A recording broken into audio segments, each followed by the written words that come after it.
Dan kalian semuanya sampai ke tempat ini meskipun hujan ya. Saya sudah bagikan materinya di grup supaya lebih cepat bisa membuka di situ ya. Puji Tuhan, kita akan bicara mengenai doa dan puasa bagi generasi Z. Generasi Z, Gen Z ya. Yang lahir di tahun 97 sampai 2012. Siapa yang lahirnya antara 97 sampai 2012? Angkat tangan. Ya. Ya, puji Tuhan.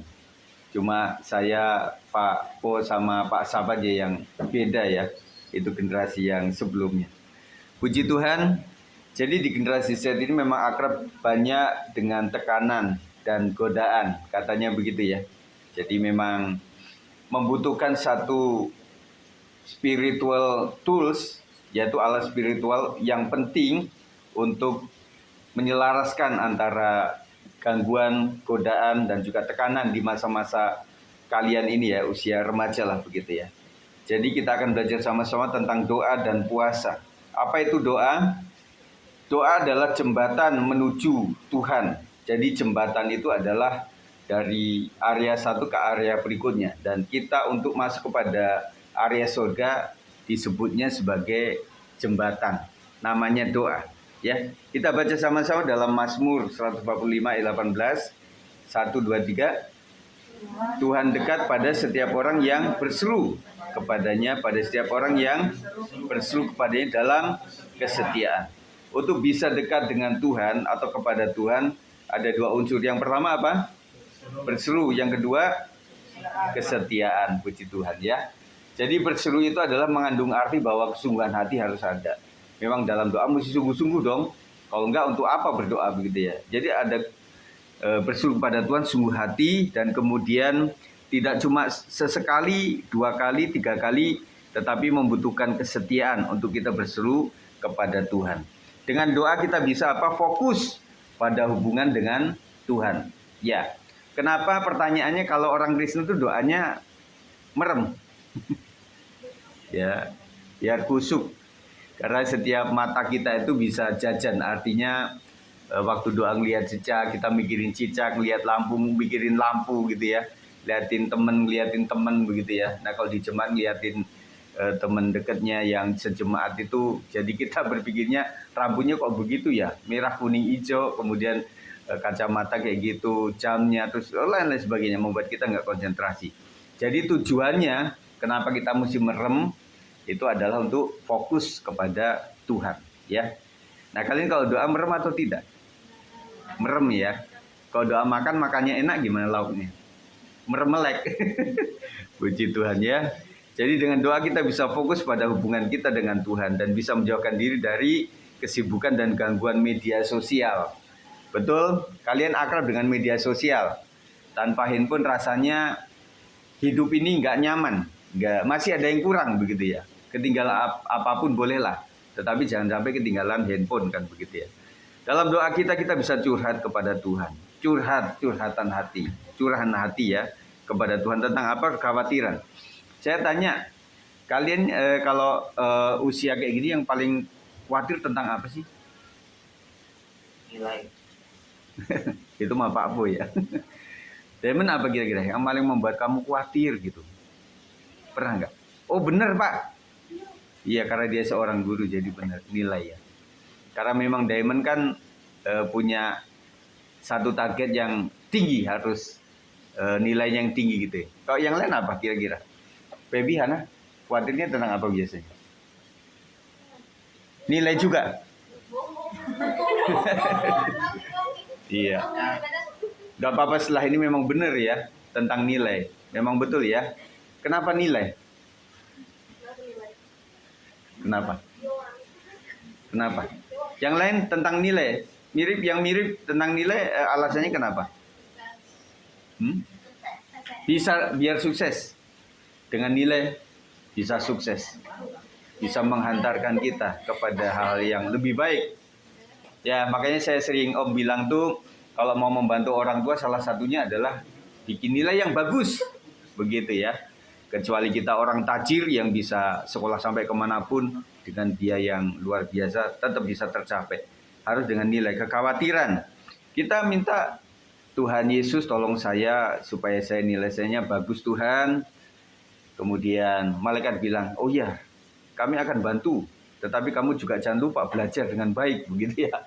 Jadi nilai harus dengan belajar dengan baik, ya. Nah, puji Tuhan hari-hari ini kalian mengerjakan soal itu lebih mudah. Saya pikir ya, kalau saya tanya sama Jason itu menggunakan handphone juga. Betul gitu? Menjawab pakai handphone nggak hari ini? Gitu nggak? Tegel gitu nggak? Tegel?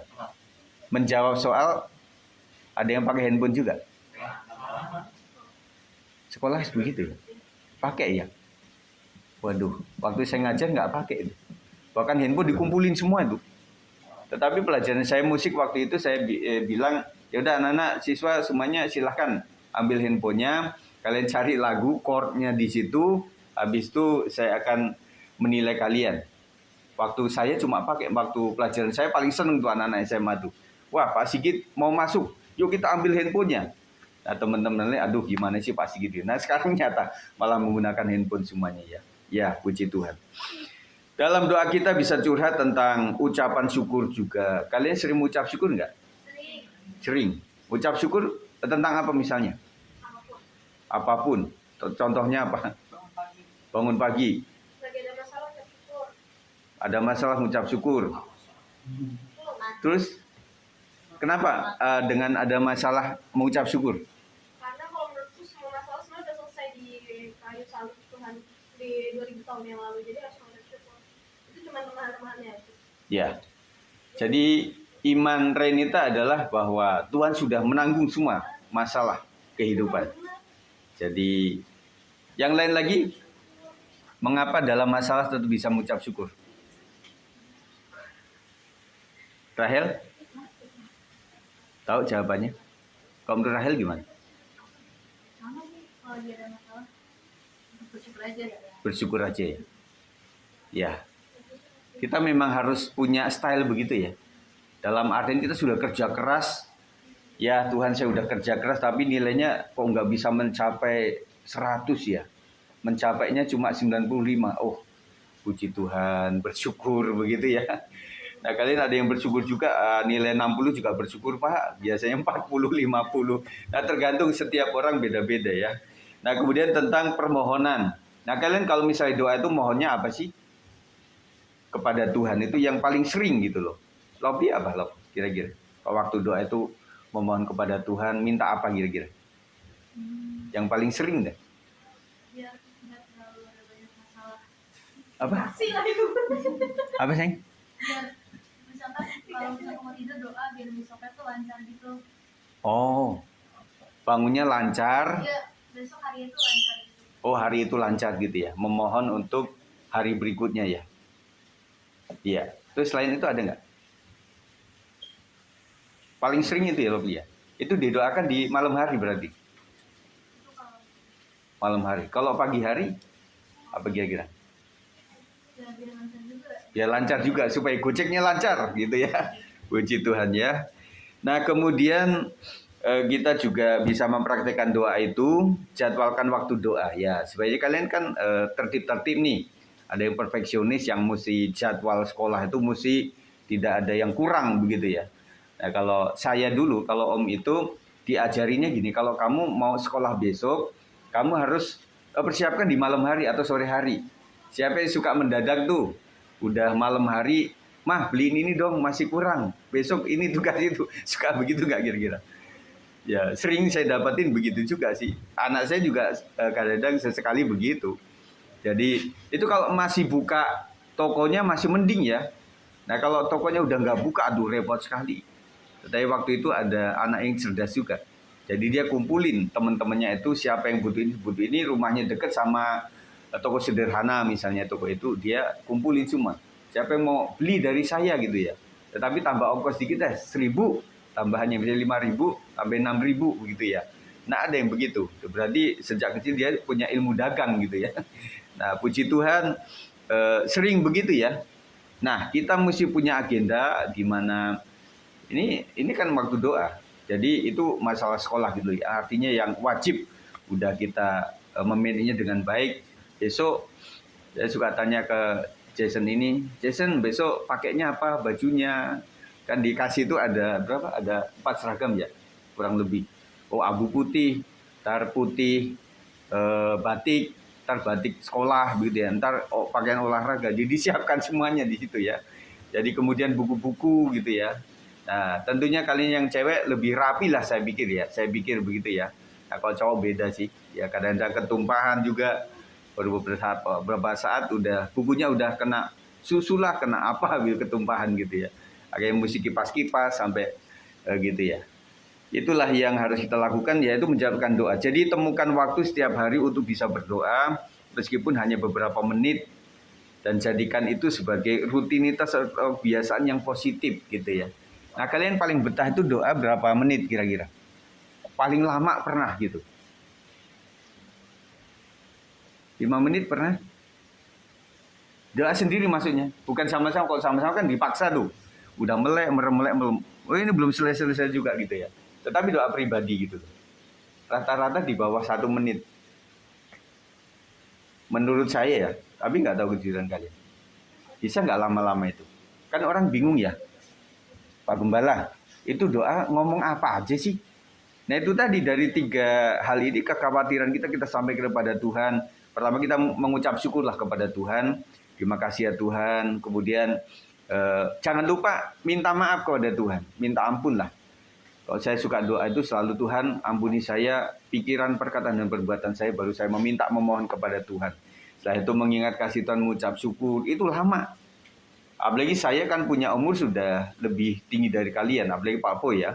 Saya udah 52, jadi pengalaman masa kecil, pengalaman waktu SD, SMP, saya nggak pernah TK. Karena waktu itu nggak ada TK. SMP, SMA, kemudian kuliah, sampai dunia pelayanan itu banyak yang saya, apalagi dalam waktu kurun waktu mengembalakan itu, begitu banyak kasih Tuhan yang luar biasa. Kadang-kadang 1 jam juga nggak akan selesai gitu ya. Nah, caranya begitu, anak-anak sekalian, teman-teman, kalian ingat kasih Tuhan. Oh, terima kasih hari ini lancar, lovely. Jadi terima kasih Tuhan untuk Gojek hari ini, Gojeknya bagus Tuhan. Terima kasih sampai dengan selamat begitu ya. Dan begitu ya. Dan kemudian terima kasih Tuhan, saya punya teman-teman baru di sekolahan yang ternyata enak juga ya, di sekolah yang baru saya ketemu teman-teman yang lama lagi, mengucap syukur gitu ya. Dan kemudian jumpa dengan guru-guru yang baik, mungkin wali kelas yang baik. Kemudian itu sebagai ucapan syukur kita. Terima kasih Mama sudah masakin, si mbaknya sudah masakin dengan baik, kasih bekal sama saya. Semuanya bisa kita katakan kepada Tuhan. Ya, setuju? Bisa begitu ya? Jadi caranya begitu. Jadi dari 3 kekhawatiran, ucapan syukur, permohonan, kita akan panjang. Ya, puji Tuhan.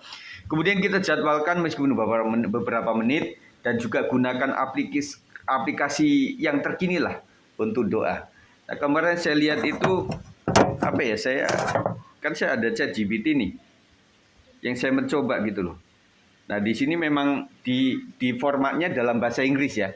Jadi tangkap untuk Indonesia itu agak susah buat dia. Tetapi saya mencoba ya. Kalian misalnya bingung tentang doa pagi misalnya, ini kosong ya. Kosong, saya coba.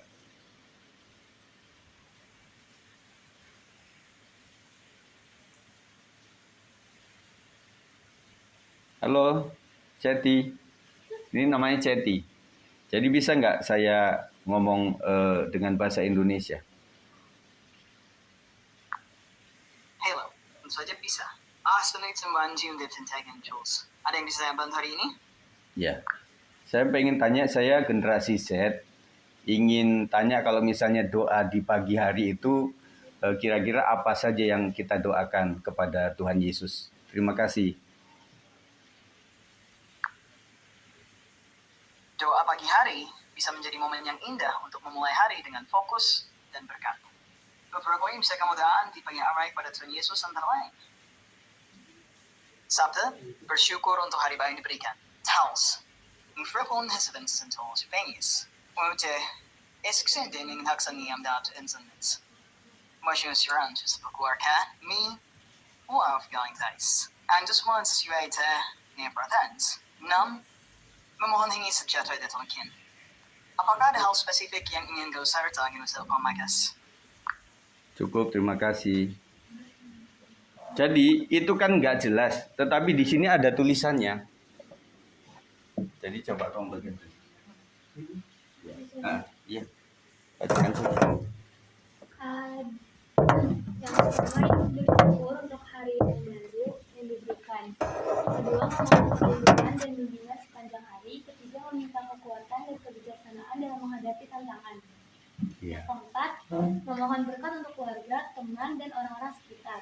Yang kelima, berdoa untuk kesehatan dan keselamatan. Terus yang terakhir itu memohon damai sejahtera dalam hati dan pikiran.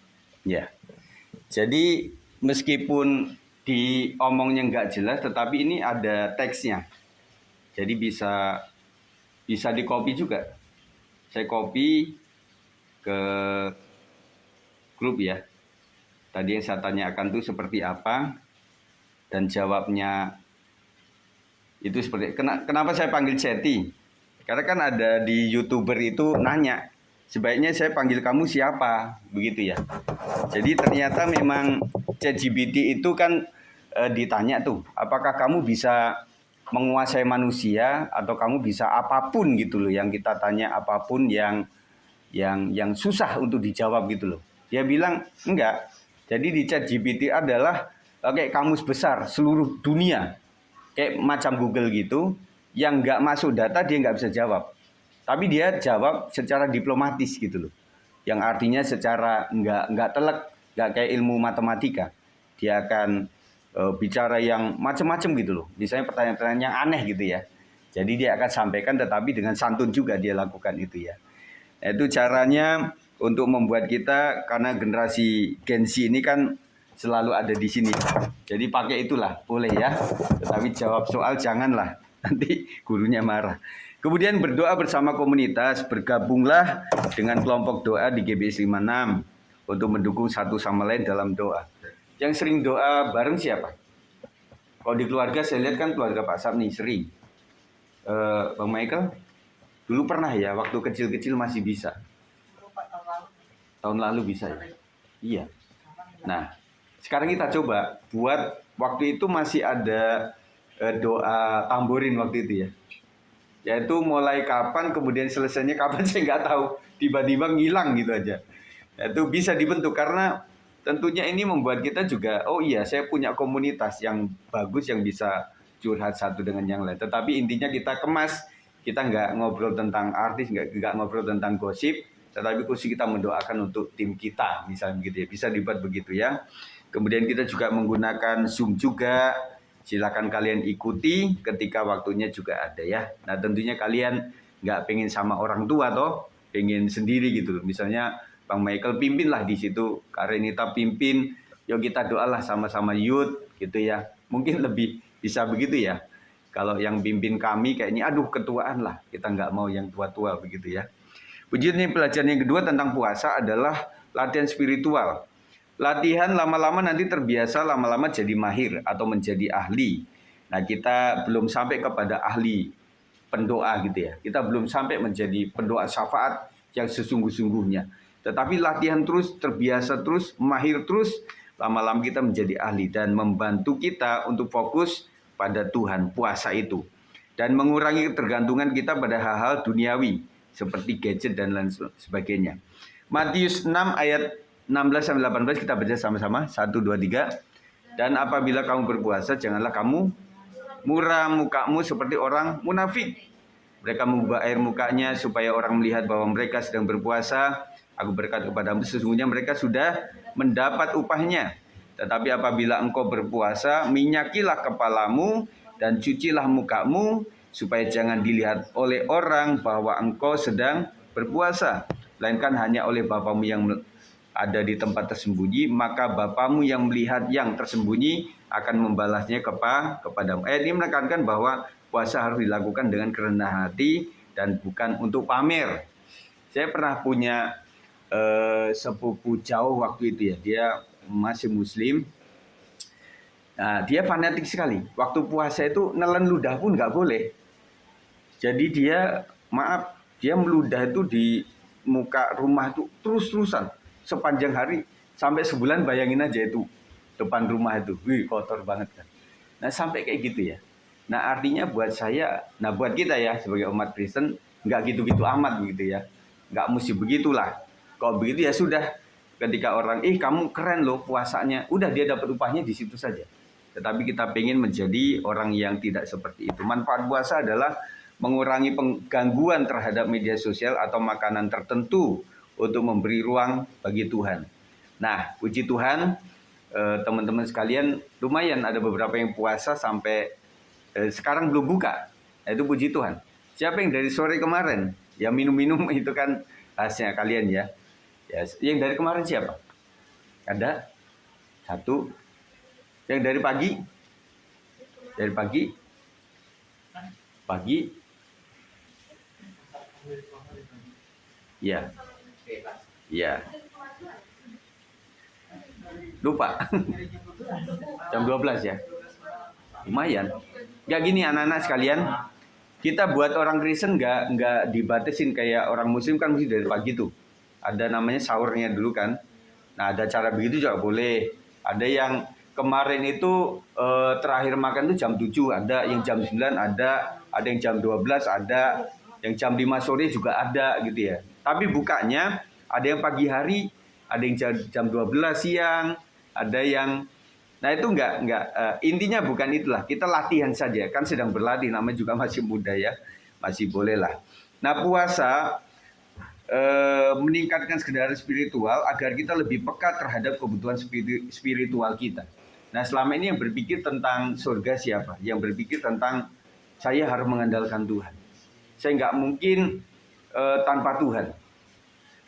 Ya. Selama ini mungkin tertutupi oleh, kita sudah di-covering oleh orang tua. Semuanya udah orang tua gitu loh. Jadi mikirnya tuh, ya pasti bisa lah gitu ya. Tetapi ada sebuah meditasi, bisa nggak kalian berpikir, kalau misalnya orang tuaku udah nggak kerja, orang tuaku usahanya misalnya bangkrut, orang tuaku maaf kata dipanggil Tuhan dengan mendadak, bagaimanakah saya ini? Berpikir seperti itu akhirnya, nah saya teringat saya itu bertobat pada saat SMP. Nah waktu itu ayah saya kan gembala, dia bilang begini, waktu itu ada perang antara Rusia sama Amerika. Kalian nggak kenal itu, perang dingin namanya.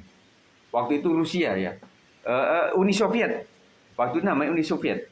Bapak saya bilang begini, Bapak Ibu, kalau seandainya Uni Soviet itu atau Amerika itu melepaskan rudal, itu satu pulau habis Bapak Ibu. Saya sebagai anak kecil waktu itu langsung takut loh. Langsung saya berikutnya, Pak, saya minta dibaptis Pak. Saya minta dibaptis, kemudian saya langsung ambil posisi untuk aktif di pemuda waktu itu. Kami nggak ada listrik waktu itu. Jadi saya kumpulkan anak-anak muda di kampung itu ya, doa pagi kita. Saya pakai senter, kadang-kadang pakai lampu teplok. Nah, jadi memang saya sendiri yang melihat, dan mereka hitam-hitam begitu nggak kelihatan sampai segitunya. Nah, itu pengalaman saya ya, yang membuat saya berpikir, wah takut mati juga kayak saya ini, sehingga membuat saya akhirnya dengan pertobatan itu, dengan pelayan yang mulai dari kecil-kecil saya melayani, akhirnya terpanggil untuk sekolah kepetamburan. Rencananya begitu, ceritanya seperti itu ya. Nah, waktu itu memang ya susah, kami itu lahir di masa yang susah. Tapi puji Tuhan saya itu ada di generasi X dan kemudian generasi Y yang masih bisa lah, sama kalian juga bisa, sama orang tua juga masih bisa. Karena masih ngalamin listrik itu pakai diesel, ngalamin lampu petromah, ngalami lampu sentir yang botol dikasih sumbu, dikasih minyak tanah, kemudian sempat mompa petromah juga. Saya dengan kakak saya itu sering cari ikan pakai petromak di sawah-sawah begitu ya. Jadi kemudian ayam hutan masih saya dapetin di samping rumah itu, masih ada waktu itu. Waktu saya pulang belakang ini nggak ada semuanya. Sudah rame, sudah jadi kota begitu ya. Jadi betul, jadi membuat kita bisa konsentrasi tentang hal-hal spiritual. Dan lebih banyak mengandalkan Tuhan. Selama ini kalian masih mengandalkan yang apa-apa yang bisa orang tua cover, teman cover atau gimana, tetapi ada sesi di mana kita harus mengandalkan Tuhan. Di mana tidak bisa. Ketika tangan dokter udah angkat tangan, kalian mesti andalkan Tuhan. Tapi kalian saya rasa belum sampai ke situ, tetapi mencoba andalkan Tuhan. Tuhan, Saya harus berkumpul supaya pendidikan saya sukses dengan luar biasa. Puasa mengajarkan kita disiplin diri untuk fokus pada hal-hal yang rohani. Nah, praktik puasa. Pertama, mulailah dengan tujuan. Apakah ingin yang pertama lebih dekat dengan Tuhan, tujuan puasa kita, tujuan puasa kamu, atau ingin mencari bimbingan hikmat pewahyuan daripada Tuhan, atau ingin meningkatkan disiplin diri. Nah, dari 3 ini atau ada yang lain, kalian di mana ini kira-kira? Ingin dekat dengan Tuhan, atau mencari bimbingan atau pewahyuan atau pimpinan Tuhan, atau ingin meningkatkan disiplin diri, atau emang disuruh orang tua, atau disuruh Pak Po, atau disuruh gereja? Ada yang bisa jawab? Kira-kira untuk apa? Sekilas ya, tek gitu. Tuhan, saya pengen puasa. Supaya apa? Ada yang bisa ngomong? Atau nggak ada tujuan? Pokoknya puasa-puasa aja lah. Pokoknya lapar-lapar ya udahlah. Pokoknya nikmatin aja. Saya pengen kayak orang tua saya yang puasa juga. Kayak Pak Gembala juga puasa gitu. Ada yang bisa sampaikan? Tujuan puasa kalian apa? Dari 3 ini deh. Ingin dekat dengan Tuhan, atau mencari hikmat bimbingan. Oh Tuhan Yesus, ini hari Senin ini kan Sabtu nih. Minggu Senin Tuhan, saya mesti ujian mat ini. Mat itu kan pelajaran bukan matematika, tapi mati-matian Tuhan. Tolong saya Tuhan, supaya ngapalin rumus dengan baik begitu ya. Itu kan juga permohonan kepada Tuhan. Jadi diiring dan puasa. Belum sampai ke situ ya. Saya terlalu tinggi berarti ya. Nah, kira-kira tujuan puasa itu dari hal-hal ini kita sampaikan kepada Tuhan. Tuhan, saya berkumpul Tuhan. Saya pengen deketin dia, susah banget apa ya. Saya mau main dukun, gak boleh sama Tuhan. Gak boleh sama Alkitab. Saya berpuasa Tuhan dalam nama Yesus. Supaya si ganteng itu, si cantik itu Tuhan. Supaya besok hari Senin ketemu saya, senyum-senyum. Dan tertarik sama saya. Ya pergumulan kan di situ. Atau pergumulan saya, Tuhan Yesus. Ini udah handphone itu bisa hampir 2 tahun, setahun. Kalian punya handphone itu kira-kira berapa lama usia kalian batasin? Setahun. Padahal OS itu terus-terusan ya. Windows atau Android sekarang udah Android ke 15 kan ya. iOS berapa sekarang? 17. Waduh Tuhan, ini iOS-nya baru 16 Tuhan. Saya pengen yang sampai yang udah tingkat tinggi gitu ya. Nah, itu kan ala kalian. Kalian doa sama Tuhan, puasa. Habis sambil puasa, ditanya sama orang tua, nak, kamu puasa untuk apa? Aku pengen handphone, mama. Aku pengen ini udah jadul, ini udah nggak bisa ini, nggak bisa aplikasi ini, nanti nggak bisa dipakai lagi, mama. Aku doa sama Tuhan dalam nama Yesus. Yang jawab mamanya, ya udahlah, Pak, itu anakmu tuh sampai 2 puasa lo pengen gadget, ya. Bisa nggak begitu? Ya masih bisa lah. Kita lakukan dengan sepenuh hati seperti untuk Tuhan. Jadi kita lakukan dengan sepenuh hati apapun yang menjadi tantangan yang kita hadapi. Kemudian puasa tidak selalu pilih jenis puasa ya. Tidak harus selalu tanpa makanan. Tetapi juga mengurangi waktu di media sosial. Ini kan ala kalian nih. Jadi generasi Z itu masih bisa. Pakai Papu bilang tadi, udah nggak apa-apa. Kamu kok minum? Nggak apa-apa lah. Yang penting sesuai kekuatan kita. Padahal kita juga puasa, jajan juga ada kan? Kalau di sekolah itu suka ada dulu. Jadi anak-anak sekalian, kita ada teman kita yang memang lagi sakit. Coba kalian puasa jajan ya. Puasa jajan artinya apa? Hari itu kalian nggak jajan. Tetapi makan dari makanan dari rumah misalnya gitu. Dikumpulkan satu kelas. Akhirnya ada perwakilan ini temanku dari teman-temanmu yang sudah kumpulkan dari aksi puasa jajan. Misalnya begitu. Bisa dilakukan. Kemudian mengurangi waktu di media sosial juga termasuk itu. Jadi kalian misalnya, aduh secara perut nih nggak kuat aku ini Tuhan. Aku pengen puasa apa ya? Kok seharian biasanya itu kan ke handphone terus itu ya. Coba Tuhan, saya ingin mengekang diri saya nggak pegang handphone lah. Bagaimana caranya ya? Ya sudah, handphone saya titipin ke nenek misalnya. Neneknya di Parung misalnya. Titip. Titip nek, kenapa? Tumben, biasanya kamu nggak bisa lepas. Nggak, saya mencoba untuk itu. Karena kalau handphone ada, itu tetap dipakai begitu ya. Itu bisa teman-teman ya. Masih bisa dengan cara begitu. Atau menghindari hiburan tertentu yang membuat kita nggak konsentrasi kepada hal rohani gitu loh. Kita bisa, wah ya kesukaan saya itu apa ya? Nonton apa gitu ya. Atau kita nonton di YouTube atau apa, kita coba hari itu enggak lah. Nah, saya sangat menghargai kalau di Bali itu ada hari nyepi namanya. Itu benar-benar aktivitas nggak ada. Benar-benar mereka off semuanya gitu ya. Kita bisa nggak seperti itu? Nah, itu kan mencoba. Kalian kan bilang susah lah Pak Gembala. Nggak bisa kita lepas dari sini. Nggak bisa. Sampai kita main game aja pakai dicas kok. Sehingga sampai soketnya tuh sampai kendor-kendor gitu. Kita nggak bisa. Nah, yang menurut kalian nggak bisa, itulah waktunya kita menguji diri kita. Ya, masa sih nggak bisa lah. Masa nggak bisa sih? Zaman dulu kami itu nggak ada handphone. Tetapi tanya sama Pak Sapi.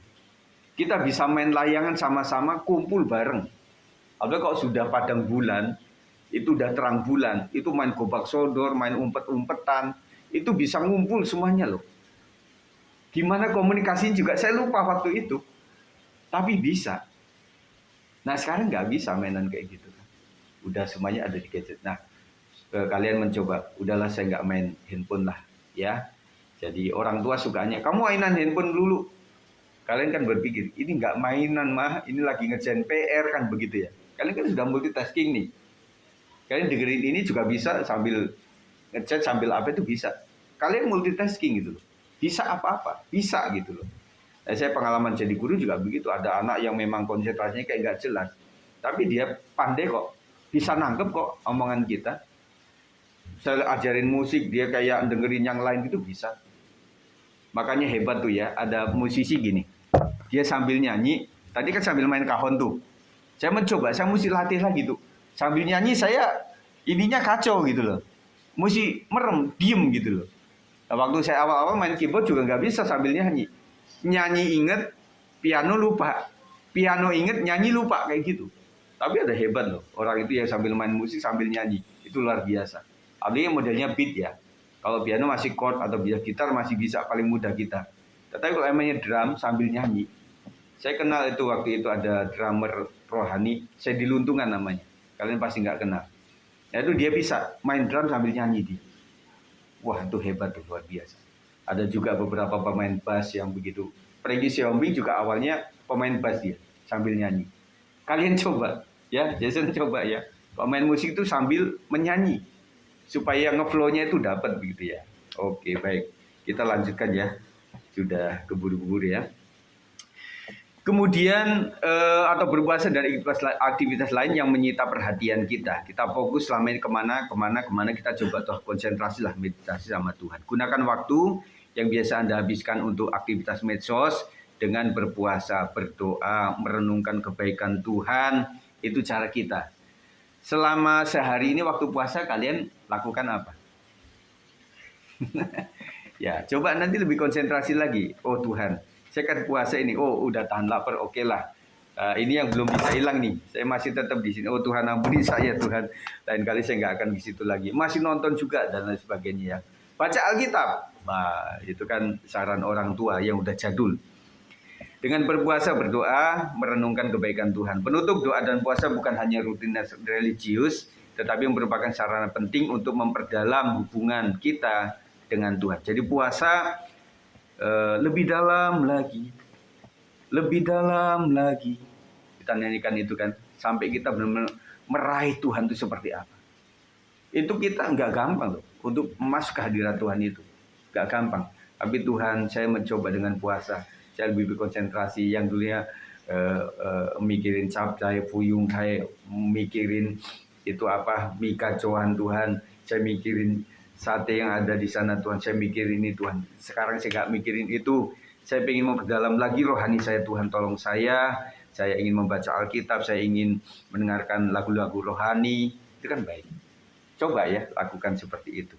Nah bagi generasi Z yang seringkali terjebak dalam kecepatan dan kebisingan dunia modern, doa dan puasa bisa menjadi wadah spiritual yang memberikan ketenangan dan arah yang jelas. Terlalu bising sekarang itu dengan media sosial yang ada. Kita baru update tentang berita ini. Sudah ada berita lagi. Jadi membuat kita terpatok sama harus lihat TikTok terus. Kenapa? Kita mesti scroll terus itu. Karena kita nggak bisa lepas. Kalau kita lepas sedikit aja, kita udah ketinggalan. Dan kita nggak mau jadi orang yang ketinggalan di medsos itu. Kalau bisa saya adalah orang yang paling nomor 1 duluan. Tahu gitu ya. Makanya update kalian seperti itu. Dengan melibatkan diri secara aktif dalam doa dan puasa, kita dapat lebih dekat dengan Tuhan dan lebih siap menghadapi tantangan hidup dengan iman dan kepercayaan yang teguh terhadap Tuhan. Saya percaya kalian nggak berhenti di sini. Kalian masih punya cita-cita tentunya. Punya cita-cita untuk kuliah atau sekolah di luar negeri mungkin. Saya ingin jadi dokter Tuhan, saya ingin jadi sarjana hukum, saya ingin jadi polisi, saya ingin jadi peragawati, peragawan, saya ingin jadi ahli masak, jadi chef yang luar biasa. Nah sekarang itu chef-chef yang hebat itu malah di laki-laki yang dapat dan gitu ya, yang terhebat itu ya. Jadi laki-laki jadi chef juga nggak apa-apa, itu mahal tuh bayarannya. Jadi chef itu ya. Oh saya pengen bikin usaha Tuhan, saya pengen membangun sebuah toko roti, saya pengen membangun sebuah toko toko perabotan, saya membuat toko handphone, saya pengen menjadi buka usaha ini usaha itu kan pergumulan kalian. Jangan yang mikirin orang tua, tapi kalian juga berpikir setelah ini mau kemana gitu ya. Jadi itu sampaikan kepada Tuhan dalam doa dan puasa. Saya pikir kalian semakin dewasa luar biasa. Thank you sudah hadir ya. Puji Tuhan untuk kalian semuanya. Nah selanjutnya kita akan berdoa sama-sama. Mari Pak Bu, silahkan Pak Bu doa untuk kita tutup. Amin.